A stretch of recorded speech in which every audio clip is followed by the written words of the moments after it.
Well, welcome back. You're still watching Fut Afrique, exclusive to SABC Sport, and this is where we get to talk all things African football. Third segment, that's where we talk all things women's football, and that's exactly what we're going to do.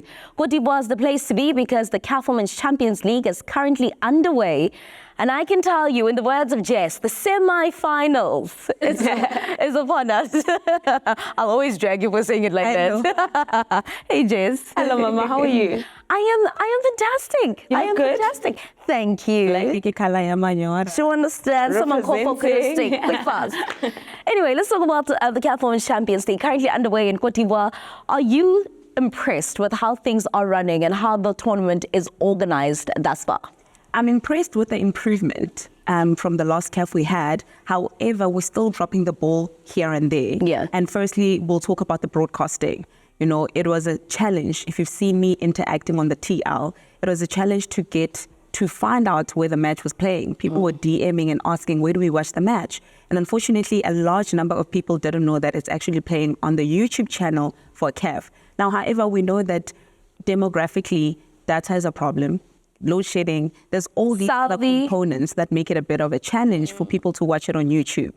And even when you went to YouTube, there was a little bit of technical connectivity issues. So there was a bit of a lag. So you're not actually getting the good experience of watching, you know, the game comfortably. And also there's no commentary. So you don't get to know who's playing. A lot of commentary does give us a bit of insight of who the players are. But that's when you have a good commentator, though. Exactly. So we didn't even have any commentary at all up until like the 60th minute, which was after halftime, which we were really glad for. But I think when we're having the conversations about elevating the women's games, these are some of the elements we really need to start working on and making sure that this is Champions League. The elevation of that specific tournament needs to be put on a prestige that people can have access. We're asking for support. However, we're not actually giving people an opportunity to see and view what they're supporting.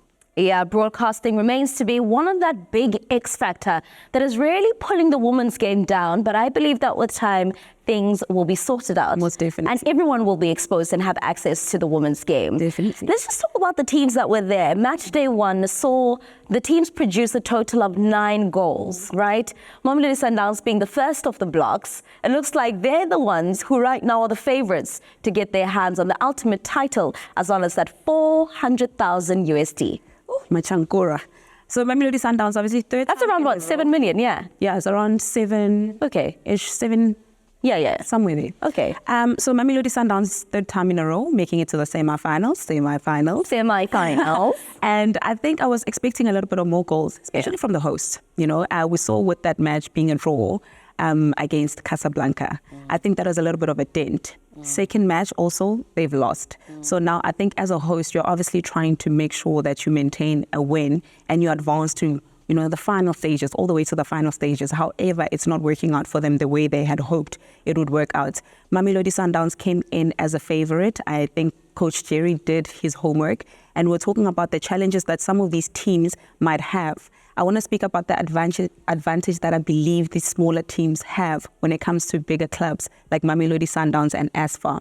We're talking about the challenges of finding the streaming and the broadcasting of these teams. Oh, but they're able to find... They are able to find content and footage for Mamelodi Sundowns or ASFA or Casablanca. However, the teams that are coming from countries that don't have that technology, that don't have that content, become, you know, they now know what we're playing against. And we don't know what we're playing against. So that might be an advantage when they come through. And age, have you seen how young they are? You know, they're very speedy, they're very pacey. I think with the ASFA matches, they underestimated their opponents. Because if you look at the first half, this is not the ASFA that we're used to, that we know. Reigning champions. Guns blazing, the reigning champions. I think they came underestimating their opponents, but those goals are very pacey. And we spoke about this in our previous show, that the debutantes are going to come in guns blazing, making sure that they make it all the way through. Yeah. I mean, being the first in your country to come and play on such a big monumental tournament, you know what is at stake. We spoke about the money when the president injected a little bit of finance to the girls and said, bring it home.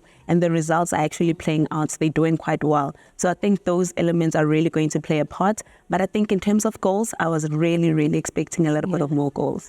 I mean, you're saying that, and I like the fact that you spoke about the the teams that are making their mark, the teams that are being the first from their countries.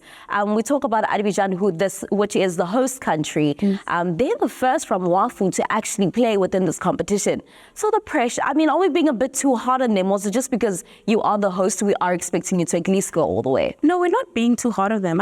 I think this is sports, you know, any result, you know, you can expect any result. Sometimes you win and sometimes you don't. But I think there is a lot of pressure that they carry being the host. And I think it's one of those things where you don't want to sit and watch the entire tournament take place, having been eliminated in the first round as the host, you know what I'm saying? So I think they do have big shoes to fill, especially being it being their first, you know. I think with their first match, I mean, I think they had the game. It was only up until the 80th minute, you know, when they dropped and that's the ball. normally lack of concentration or small errors that can be fixed. Consistency, you know, if you don't keep that, and then you get thrown off easily. And you must remember that if you are now in the lead, the other team is making sure that they break that wall in order for them to at least walk away with the draw if they're not going to walk away with the win. So I think they just need to go back to their drawing board, because currently they're not really sitting in a good position in terms of the points and where they are sitting. You know, you first draw and then the second game is a loss. I think it's going to be a very tricky one for them, but I don't think that, you know, the ball is in their court. Actually, I don't think they have a lot of options, but we'll see how everything plans out, you know, when we are wrapping up with the rest of the group stages. Am I correct in saying that Mamelodi Sundowns are the favourites to win this competition thus far? I mean, it looks like everything is favouring them. Mamelodi Sundowns will constantly remain a favourite. We know that they are a big team. We're not being biased, but looking at the statistics, they've been doing quite well. Third time in this competition. They've won it the first time. They've came second the second time. And obviously this time they're trying to win it. Coach Jerry has made sure that, you know, he brings all the ammunition. Now we've got the inclusions of Abokolosa that are part of the team, you know, to beef up the squad.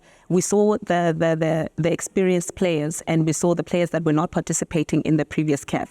If you watch the Mamelodi Sundowns and how they play, their style of play is clinical. You know, when you're looking at the left back and the right back, the way Ramalepe, you know, is, you know. And she's the one who finds the goal. She's the one who finds the goal. She walked away with the goal. She scored in the first game, and she had an assist in the second game. So I think looking at how they play, even though that there are some disadvantages currently with Andisiwe being out, and we saw that Ukholos is currently sitting on a yellow. But I think with the substitutions that they're also making, Tolagele being there as well, playing alongside with scoring in that first game, I think it's very important that we see the experience that they have. But I think they definitely are favourites.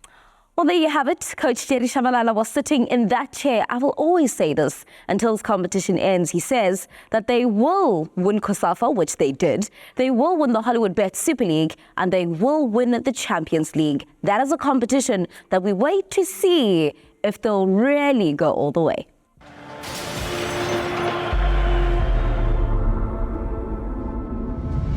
And just like that, so that's the end of Fut Afrique for this week. Thank you so much for hanging out with us. But do me a favor, go onto social media, give us a follow, and also interact with us as we have that trivia question that you need to answer. Good luck to the ultimate finalists of the African Football League, Mamelodi Sundowns in particular. As you know, I am South African, so I will be biased like that. Join us again next week from myself, Itumeleng Jose Khadia Khabanda, and the rest of the world-class team right here at Fut Afrique. Au revoir.